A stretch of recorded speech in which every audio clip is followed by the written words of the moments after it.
ବିଦ୍ୟାଳୟର ବାର୍ଷିକ ଉତ୍ସବ। ଶକ୍ତିନଗର ସରକାରୀ ଉଚ୍ଚ ବିଦ୍ୟାଳୟର 36ତମ ବାର୍ଷିକ ଉତ୍ସବ ଓ ପୁରସ୍କାର ବିତରଣ ଉତ୍ସବ କାର୍ଯ୍ୟକ୍ରମ ଅନୁଷ୍ଠିତ ହୋଇଯାଇଛି ରାଉରକେଲାରେ।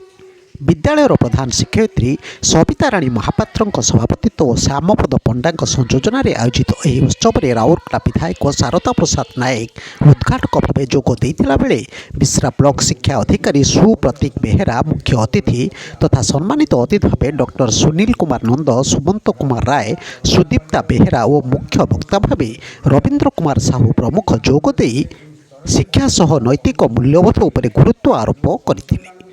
ଶିକ୍ଷକମାନେ ସମାଜ ଗଠନର ମୁଖ୍ୟ ବିନ୍ଧାଣୀ।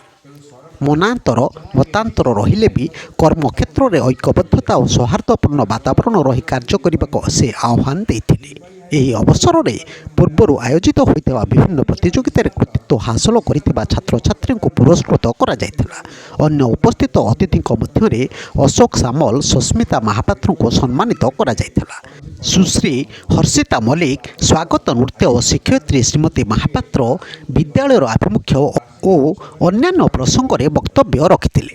କାର୍ଯ୍ୟକ୍ରମ ପରିଚାଳନାରେ ବିଦ୍ୟାଳୟର ରୁକ୍ମଣୀ ବାର୍ଲା, ହରପ୍ରିୟା ପ୍ରଧାନ, ସବିତା ମାରାଣ୍ଡି, ବନ୍ଦିତା କର, ଗୁଡୱେନ୍ କୁଜୁର, ରାଜେଶ ଦାସ, ସ୍ନେହାକୃତି ବକ୍ସାଲା, ଜ୍ୟୋତିର୍ମୟୀ ସାମଲ, ସୁଲେଖା ପ୍ରଧାନ, ସଂଘମିତ୍ରା ସ୍ୱାଇଁ ପ୍ରମୁଖ ଶିକ୍ଷକ ଓ ଶିକ୍ଷୟିତ୍ରୀମାନେ ସହଯୋଗ କରିଥିଲେ।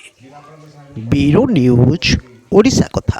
ଓଡ଼ିଶା କଥା ୟୁଟ୍ୟୁବ୍ ଚ୍ୟାନେଲଟିକୁ ଆପଣମାନେ ଦେଖୁଛନ୍ତି, ମତାମତ ଦିଅନ୍ତୁ, ଲାଇକ୍ କରନ୍ତୁ, ସବସ୍କ୍ରାଇବ୍ କରନ୍ତୁ ଓ ସେୟାର ମଧ୍ୟ କରନ୍ତୁ।